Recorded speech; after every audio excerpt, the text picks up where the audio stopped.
Hi friends, welcome to my channel. Yamini ఇంటి ముందు బుజ్జిని తీసుకొని అహల్య ఆటో దిగుతుంది. ఇక అహల్య శ్రావ్య నందుకి రాసిన ప్రేమలేఖలని చూపిస్తూ, బుజ్జి ఇవి నందుకి శ్రావ్య తన ప్రేమని తెలపడానికి రాసిన లెటర్స్.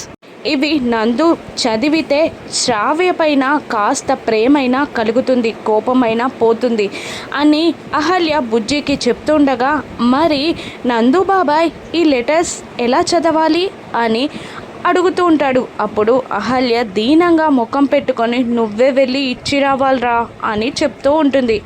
దాంతో సరే అని భయంగానే ఆ లెటర్ని తీసుకొని నందు రూమ్కి వెళ్ళి బెడ్ పైన ఆ కవర్ పెట్టి ఒక రౌండ్ బాల్ని అక్కడ పెట్టేస్తాడు. ఇక నందు వస్తున్నట్టు సౌండ్ రావడంతో బుజ్జిగాడు అక్కడ నుండి బయటికి వచ్చేస్తాడు. ఇక వాష్రూమ్ నుండి బయటికి వచ్చిన నందు టవల్ని ఆ బాల్ పైన విసిరేసి కోంబు చేసుకుంటూ ఉంటాడు.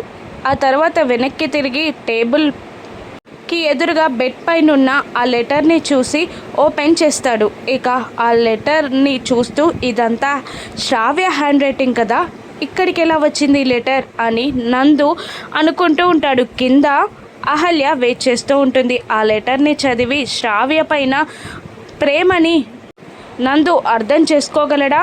అహల్యకి మళ్ళీ అవమానం ఎదురవ్వనుందా? అతిథిని ఇంట్లోకి రానిస్తారా? రానున్న ఎపిసోడ్స్లో చూద్దాం. Thank you for watching.